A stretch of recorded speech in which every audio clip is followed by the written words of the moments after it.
Bienvenido una vez más a su aula virtual. Vamos a comenzar hoy el segundo bimestre con el primer tema de química, que es la tabla periódica actual. Esta tabla periódica actual, el padre de esta tabla se denomina Dmitri Mendeleev. Es un químico ruso que fue el primero que ordenó los elementos en la tabla periódica en filas y en columnas. Y explicó las relaciones entre los diferentes grupos de elementos, lo que ya nosotros vimos en la parte de la tabla periódica 1, ¿ok? En el bimestre anterior. En esta oportunidad nosotros entonces vamos a ver las propiedades periódicas, es decir, cómo este señor Dmitri hizo o ideó las propiedades para poder ordenar estos grupos de elementos, metales, no metales y metaloides. En esta oportunidad vamos a ver el primer paso, que son las tres primeras propiedades, y en la próxima clase vamos a ver las otras 4 propiedades más unos problemitas sencillos que tienen que ver con esto. La primera propiedad se denomina radioatómico, es decir, él dice que el radioatómico se define como la mitad de la distancia que existe entre dos átomos idénticos adyacentes enlazados químicamente. Recuérdense que cuando nosotros hablamos de átomos, nosotros lo denominamos con la letra X. ¿Ok? Siempre va a ser así cuando vamos a hablar de un elemento desconocido, cualquiera que se encuentre en la tabla periódica. Y él químicamente entonces dice, entre dos átomos idénticos, el diámetro sería la mitad, que sería el radioatómico, mitad y mitad. Y la fórmula general quedaría radioatómico es igual a la densidad sobre 2. La segunda propiedad que él dice y que él promulga es lo que conocemos como un radio iónico. Recuerden que los iones son los que están formados por cationes y por aniones, es decir, por cargas positivas y por cargas negativas de un elemento.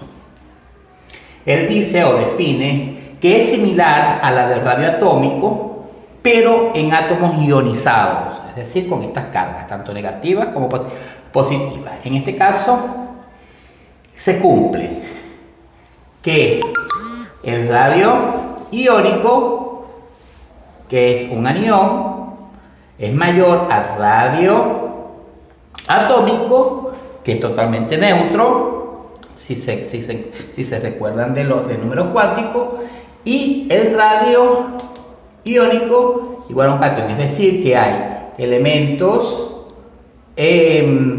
negativos y electrones positivos, y por supuesto, como siempre, elementos neutros. Para esta especie, dice, hay una nota que especifica que para esta especie isoelectrónica se cumple que el número atómico, es decir, Z, es inversamente proporcional al radio iónico. Esto quiere decir que cuando el peso másico o el peso de masa es menor al peso atómico, este a su vez es mayor al radio iónico. Es decir, que con esto se está cumpliendo lo que él está hablando sobre los radios iónicos, es decir, sobre la interacción que hay entre el anión, un elemento neutro y un catión. Y en esta última parte, por esta clase, habla también de la energía de ionización o potencial iónico, que es PI. Él habla que esta energía es mínima, necesaria para eliminar un electrón, que no podemos eliminar, es decir, que no se vuelve más negativo el elemento del nivel externo de un átomo en estado gaseoso. Pero la magnitud de la energía de ionización es una medida de que tan frecuentemente se encuentra unido el electrón al átomo, o sea, que hasta qué punto un electrón puede estar unido al átomo. Y recuerden que los electrones giran en las órbitas, es decir, en el medio extranuclear del átomo, no en la parte del núcleo, no internamente.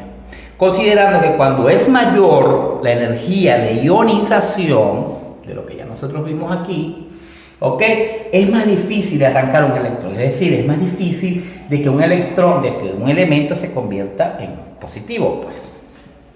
Y él define que para este primer estado de energía iónica o de ionización, un elemento o un átomo X tiene que ver con su carga si es positivo, más un electrón. Esto cumpliría la primera energía de ionización.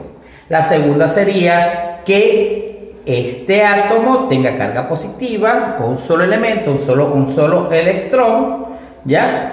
Y si multiplicamos 1 por 2 es 2, más un electrón, y esta sería la segunda carga de ionización.